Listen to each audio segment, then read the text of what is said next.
The air in Tidewater County, South Carolina was not merely hot. It was a smothering, wet blanket woven from marsh humidity and the acrid smoke of low-burning cypress. It was 1919, the tail end of the oppressive summer, but the heat held on with the stubborn grip of a sharecropper to his meager crop. Elias felt it heavy on his chest, a perpetual pressure that matched the invisible weight of the Jim Crow laws governing his every breath. He stood by the peeling paint of the back porch, watching the light die over the endless rows of cotton that had been harvested long ago. The land was beautiful in its brutal way, flat, punctuated by stoic palmetto trees and shrouded in moss that dripped like old men's beards. But its beauty was a cruel jest. It held his family captive, bound by the cotton cycles, the crop liens, and a system built to keep everything exactly where it was. Elias, unlike his neighbors who spoke only of the next harvest, was preoccupied with ash and iron. His grandfather, a man whispered to be scientist and part mystic, had left behind a heavy, leather-bound journal filled not with hymns or farming schedules, but with complicated diagrams and an unfinished formula. The note spoke of harnessing the unseen forces in the earth, of finding the gold not in the fields, but in the refuse, the very ash of the cook fires and the discarded iron shards of broken plows. Elias spent his nights tracing the cryptic symbols, a quiet desperation coiling in his gut. The Low Country offered only one future, and it was a loop he intended to break. That desperation was the soil from which the first fragile whispers of a northern journey began to bloom. The letters arrived on the nickel plate road, passed hand to hand from the town post office, carrying the electric promise of Chicago. They spoke of factories needing men, of wages paid in cash, not credit, and of streets where a man could walk after dark without dropping his eyes. Naomi, Elias's spirited sister, was the first to openly speak the name of the Promised Land. "Read this, Elias," she said one evening, thrusting a crumpled newspaper clipping into his hand. It advertised a job fair for steel mills in Gary, Indiana, and though the paper was months old, the type seemed to leap off the page. Labor wanted, full pay, no questions. Elias looked not at the advertisement, but at the face of the town sheriff riding past their property, his eyes cold and devoid of recognition. The quiet despair of the South, the constant fear, the systemic erasure of their worth was a slow burn, relentless and exhausting. "We go," Elias stated, folding the clipping carefully. The words felt foreign on his tongue, a secret vow made to the humid, waiting air. He looked at the vast, suffocating landscape one last time. He was not just running toward factory work. He was running toward a future where he could finally test his grandfather's impossible, revolutionary formula. The Low Country had nurtured their bodies, but it threatened to extinguish their minds. Chicago, the city of ash and iron and endless possibility, was where the alchemy of ash and iron would truly begin. Elias carried the journal like a holy, dangerous relic. It was thicker than any family Bible, bound in dark, worn leather that smelled faintly of coal dust and dried herbs. This was the alchemist journal, who was dismissed by the white community as a charming eccentric, and quietly revered by the black community as a man who talked to the stars and the soil. The pages within were a breathtaking collage of science and superstition. One page held a detailed diagram of magnetic field lines, meticulously drawn with near mathematical precision, while the facing page featured a complex drawing of the Ankh cross, surrounded by arcane symbols. This juxtaposition perfectly encapsulated Saul's life work, bridging forgotten African principles with cutting-edge European physics. The core of the legacy, a grandfather's impossible formula, was a series of equations written in a coded language derived from Gullah dialect and obscure chemical notation. Elias, having only a sporadic education interrupted by the demands of the fields, had spent years painstakingly decoding small fragments. He had deciphered enough to understand the audacious goal: to create a device that could dramatically amplify the natural magnetic field of the Earth using only raw Earth materials, specifically treated iron dust and the silicate-rich ash from pinewood. Saul believed that the energy required for true self-determination lay not in oil or coal, but in the ground they walked on. "It's lunacy, Elias," Naomi had scoffed years ago, pointing to a sketch labeled in a beautiful, looping hand, "The Harmonic Resonator." He draws circles that defy gravity and writes about the music of the spheres. He was a poet, not a physicist. But Elias, the quiet protagonist, knew better. He wasn't swayed by the poetry, but by the relentless, logical structure of the diagrams. He was captivated by the section detailing the precise temperatures needed to transform the ash and iron into a fine, highly reactive powder. His grandfather had left a clear trail, one that hinted at a forgotten scientific pursuit involving magnetism powerful enough to revolutionize travel, manufacturing, and even communication, a pursuit that had been deliberately obscured. Elias often returned to the journal's opening page. Scrawled there, not in code, but in plain English, was a single, defiant epigraph. "They control the light. We shall master the unseen current."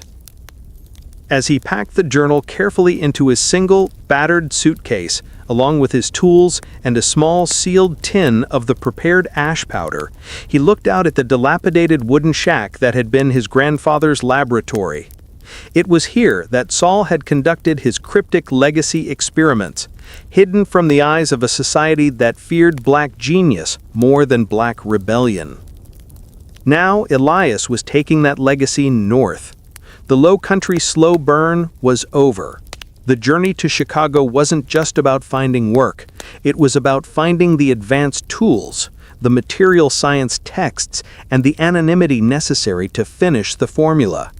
He was determined to prove that his grandfather's work was not impossible, but merely ahead of its time, the truth suppressed and forgotten, waiting to be unleashed in the industrial heartland of America. The train hissed its last breath, a plume of acrid steam rising to meet the gray Chicago sky. Stepping off the nickel plate road and into the cavernous LaSalle Street station, Elias felt an immediate jarring, insistent rattle of the sorting conveyor belts. Elias, hired as a yard laborer, one of the thousands of new black faces filling the industrial gaps left by World War I and the newly restrictive immigration laws, found the work brutal. It was 12 hours of back-breaking lifting, sorting, and shoveling under the gaze of foremen whose faces were as hard as the steel they managed. Yet for Elias, this vast, polluted landscape was not merely a job site. It was a scrapyard sanctuary. Here, the mundane materials of his grandfather's cryptic formula were not scarce treasures, but ubiquitous refuse. The ash and iron of his grandfather's formula were literally everywhere. Mountains of ferrous metal, discarded automobile chassis, broken factory machines, miles of twisted pipe sprawled across acres, waiting to be melted down and reborn. And beneath the giant magnetic lifts and next to the rail sidings lay the byproduct of the furnaces, fine silicate-rich ash, blown from the stacks of 100 different factories and coating everything in a fine gray film. His obsession had found its perfect breeding ground. Elias quickly earned a reputation among his peers for being strangely methodical. While others rushed through the sorting process, fueled by the clock and the foreman's whip, Elias took careful, minute stock of the materials. He paid attention to the composition of the iron, the rusty low-carbon cast iron, the harder, higher-grade steel alloys. He learned the provenance of the ash, which piles came from the foundry fires and which came from the coal burners. He often risked the foreman's wrath, lingering during lunch breaks in a quiet corner of the yard where a broken-down steam shovel lay dormant. Hidden among the weeds and rust, this was his makeshift laboratory. He used tiny vials he brought from Bronzeville, dipping the ends into the different piles of ash, quickly noting the color, texture, and magnetic responsiveness, comparing them against the detailed sketches in Sol's journal. One afternoon, a supervisor found Elias carefully chipping a piece of discarded magnet from a wrecked motor, his eyes narrowed in deep concentration.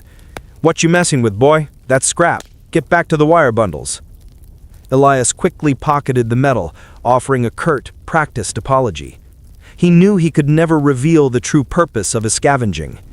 The North offered a measure of freedom, but black innovation was still viewed with suspicion, sometimes hostility. His grandfather's legacy was not just a scientific discovery, it was a form of economic and intellectual leverage that the industrial gatekeepers would never willingly permit him to possess. Every sweat-soaked, painful hour in the massive industrial scrap heap was a step toward financing his research and securing his materials. The scrapyard was ugly, dangerous, and demanding, but it offered Elias an unparalleled resource, a kingdom of discarded potential. The city's industry created the problems, the pollution, the back-breaking labor, but in its waste, it unknowingly provided Elias with the solution to his grandfather's impossible equation. While Elias found his sanctuary in the grit and grime of the scrapyard, Naomi found her liberation in the light and conversation of Bronzeville's burgeoning culture. Elias's true life began when the rest of the crowded tenement building went dark. His sanctuary was a hidden room, a tiny, unheated closet off the fire escape, barely large enough for a cot and a workbench salvaged from the scrapyard. This was the midnight laboratory. The walls were lined with thermal blankets and newspapers he'd scrounged, not for warmth, but to muffle the sounds of his clandestine experiments. The room smelled of hot metal, mineral solvents, and the faint coppery scent of electric current. By day, Elias toiled under the sun and the roar of the yards. By night, he became the meticulous alchemist. He worked by the weak, focused beam of a clamp lamp, its light just strong enough to illuminate the pages of Saul's journal, and the miniature crucible where he performed the crucial first steps of the formula. The process of preparing the raw materials was painstaking. He used a repurposed kitchen mortar and pestle to grind the purest samples of ash and iron dust he had smuggled from the yard, a delicate, repetitive task that required absolute silence and focus. He then subjected the powder to precise heat, using a small, modified kerosene lamp and a thermometer stolen from a science supply house. The goal was to achieve a specific phase transition, transforming the ordinary powder into the reactive component needed for the harmonic resonator. The toll of secrecy and relentless work began to etch itself onto Elias's face. Sleep became a luxury he could rarely afford. His hands, though calloused from the scrap work, developed small, angry burns from the heat of his tiny forge.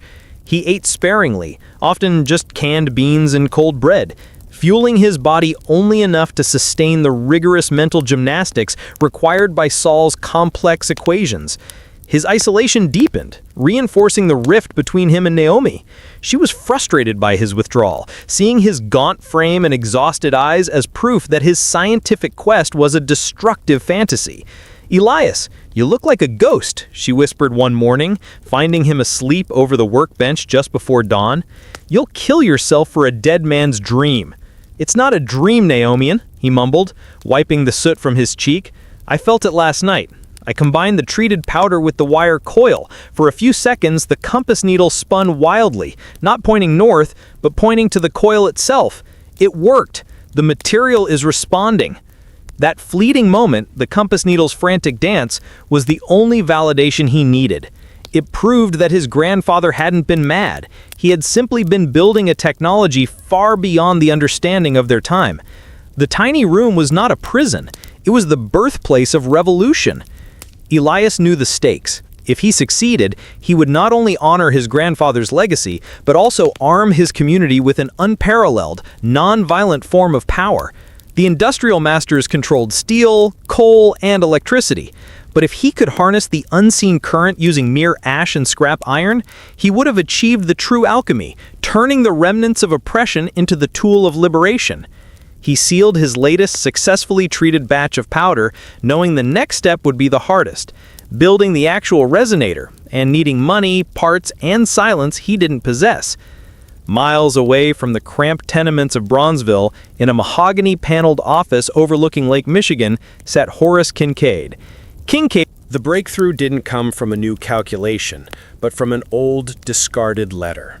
Naomi, while researching historical black publications for her newspaper work, stumbled upon a reference in an early 1900s farming bulletin to a Professor Solomon, who corresponded with the staff at the Tuskegee Institute regarding agricultural waste.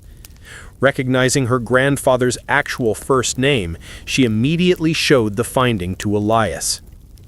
Tucked deep within the lining of the journal's leather cover, Elias found a thin, brittle envelope.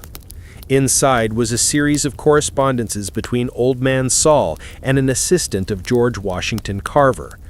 The letters weren't about peanuts or sweet potatoes, they were about the ash.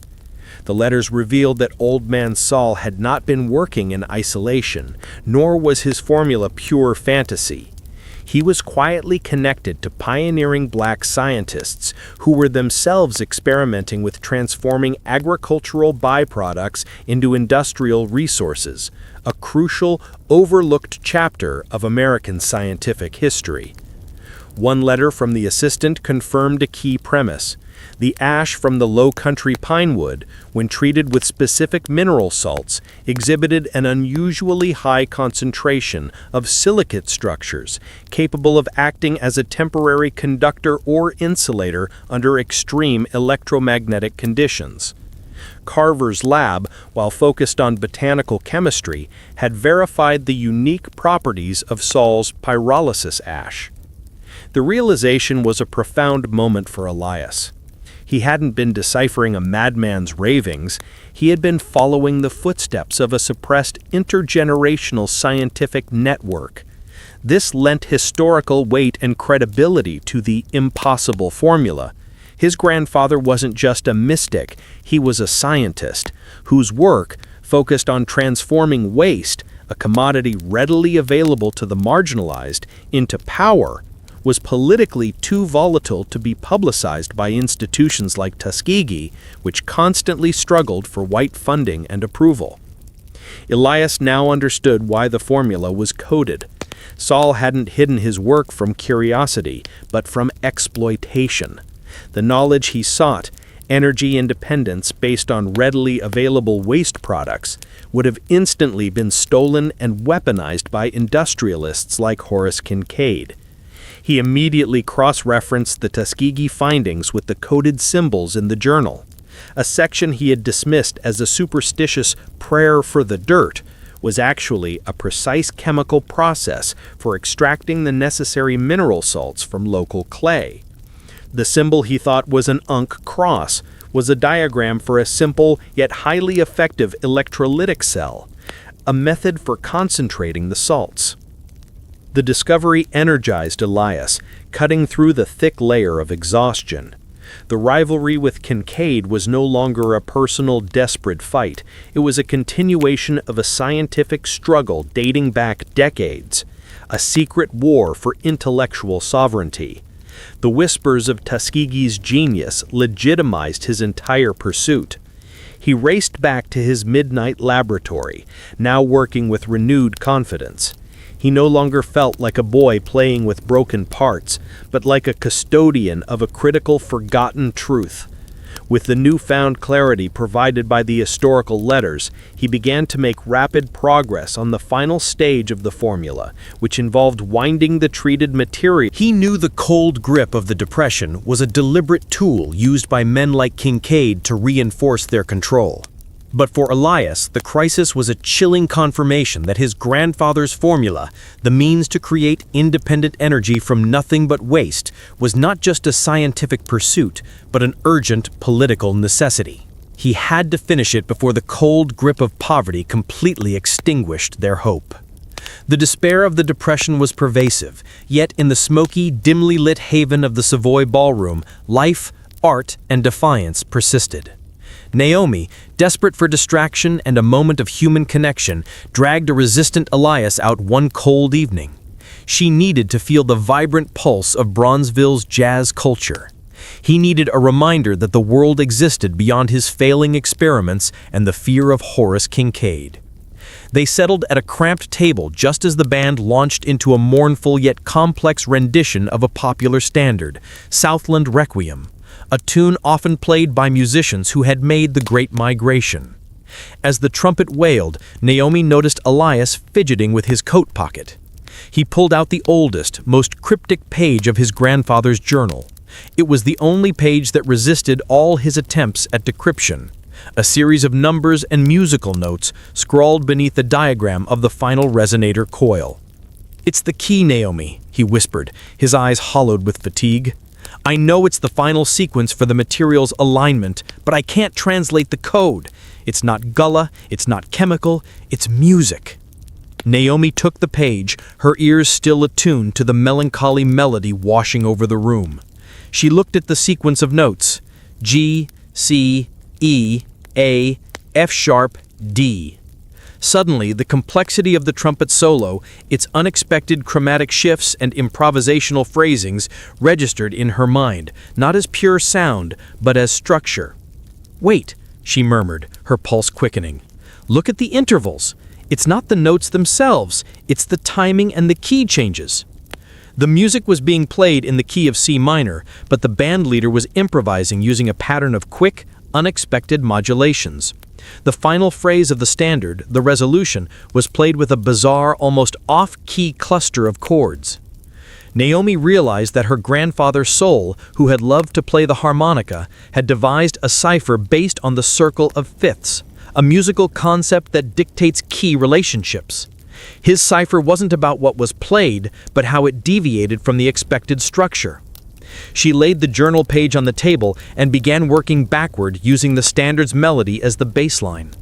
The number sequence 1, 5, 4, 3, 6, 2, scrawled beneath the notes, corresponded not to the scaled degrees of the main key, but to the number of half steps the final alignment coil needed to be physically rotated between the layers of treated ash and iron, the precise final steps of the formula. Naomi scribbled the final translated instructions onto the margin of the journal. The hidden message, concealed within a jazz standard, was not merely a set of directions, it was a poetic statement that the key to black liberation was interwoven with black art and ingenuity, hidden in plain sight, encoded within their... For a terrifying, drawn-out second, nothing happened. Then the resonator box began to hum, a deep, resonant sound that vibrated through the steel platform. A soft, otherworldly blue light pulsed around the coil housing. The entire air around the resonator felt dense, different. Elias placed a handheld compass near the device. Instead of spinning wildly, the needle remained rigidly fixed, completely impervious to the powerful magnetic field of the L-train track. The insulation field worked. "It's working!" Elias shouted over the resonator's hum, his voice cracking with triumph. "The ash is stabilizing the current." He quickly switched the resonator setting from repel to harness. Immediately the hum deepened, and the attached voltmeter surged, instantly hitting its maximum reading. Not simply drawing power, but amplifying the current far beyond the input. It was clean, renewable, self-sustaining power, derived from the earth and the scrap heap. As the device peaked, a lone maintenance light flickered on down the track. The test was over. Elias snatched the clamps free, the blue glow immediately dissipating. He scrambled back to the platform, trembling, clutching the successful resonator.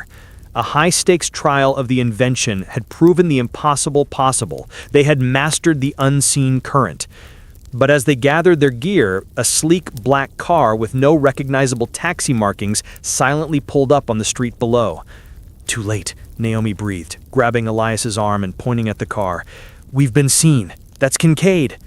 The victory was immediate, but so was the ensuing danger. The victory high from the L-train test evaporated the moment Elias and Naomi saw the black car. They realized Kincaid had not only been tracking Elias's movements, but had likely paid off one of the railway workers to signal the time and location of the shutdown. Their escape was frantic, a desperate sprint through the darkened back alleys of Bronzeville. But the threat wasn't immediate. Kincaid's agent, Doyle, preferred the finesse of theft over the crudeness of a street fight. The confrontation came 3 days later, disguised as a meeting. A discreet embossed card arrived inviting Elias to discuss a potential partnership in specialized electrical components with a representative of Kincaid Iron and Power. The location was chosen specifically for its symbolism and privacy, a luxury Pullman car permanently situated on a secure private siding used for executive transport. It was a space that reeked of white wealth and inaccessible power. Elias, against Naomi's strong protestations, decided to go. He reasoned that showing Kincaid a controlled part of the device might buy them time. He left the main resonator hidden in the tenement, but carried the crucial treated ash and iron core, the Alchemy, in a protective lead-lined cylinder. The meeting was with Doyle, Kincaid's agent, a man whose tailored suit and cold eyes radiated calculated menace. The velvet seats and polished brass of the Pullman car only amplified the class tension. Doyle offered no genuine handshake, only a predatory smile. "Mr. Kincaid admires ingenuity, Elias," Doyle said smoothly, pouring Elias a whiskey he wisely refused. "Especially ingenuity that understands the power of waste." Their plan was audacious, to use a rough, temporary core made from concentrated iron filings mixed with common stove ash and held together by hardened tar to briefly generate a localized disruptive magnetic field. They dragged the refined version of the device to the edge of the blockade, finding an unguarded access point to the trolley line's overhead electric cable. As the confrontation reached its peak, with rocks beginning to fly and the police moving in to ostensibly maintain order by clearing only the black residents, Elias clamped the resonator's contacts onto the exposed trolley wire. The device didn't hum this time. It shrieked. A raw, blinding white pulse of energy coursed through the coils, and the crude core held for a terrifying moment. Elias quickly rotated the main dial to repel. The effect was instantaneous and dramatic. The magnetic bubble, intended as an insulator, lashed out as a pulse of localized disruption. The internal combustion engines of the dozen or so cars and trucks forming the blockade immediately sputtered and died. Communication wires nearby buzzed and snapped. Even more disorienting, the metal tools and crowbars held by the hostile mob vibrated violently, momentarily feeling too hot and too unstable to grasp. The men forming the blockade instinctively recoiled, their own metallic implements turning against them. It wasn't a physical blast, but an invisible force that rendered their technology and their weapons temporarily useless. This brief, powerful chaos, disrupting a racially motivated blockade, created a critical window. "Go, move the supplies," Naomi screamed, seizing the opportunity. While the blockade leaders were confused and disoriented by the unseen force, the men of Bronzeville poured out, dismantling the barricades and securing the trapped supply wagons. Protecting their community during a moment of crisis was successful. Elias immediately disconnected the resonator, the temporary core having burned out completely, reducing the makeshift metal to slag. The moment of disruption was over, but the message was clear. The people of Bronzeville had found a new form of power, one that could be deployed not for profit or destruction, but for defense and for self-determination. The victory was exhilarating, but it was also a declaration of war. Elias and Naomi retreated into the network of safe houses, knowing that Horace Kincaid had just received the most alarming intelligence report of his life. The black scientist not only had the formula, but he was willing to use it against the very system Kincaid controlled. The aftermath of the trolley wire incident was immediate and profound. The police, unwilling to admit that a powerful, non-explosive force had scattered the blockade, labeled it a freak electrical failure. Yet their patrols in Bronzeville instantly became less aggressive. The message had been sent. This community possessed a power the established order did not understand and could not easily control. Elias and Naomi remained in hiding for weeks, moving between the safe houses of the new Negro movement, protected by the community they had defended. Elias, with the help of his sister's contacts, including sympathetic engineers and academics, set about rebuilding the harmonic resonator. Kincaid had the refined core, but he did not have the living knowledge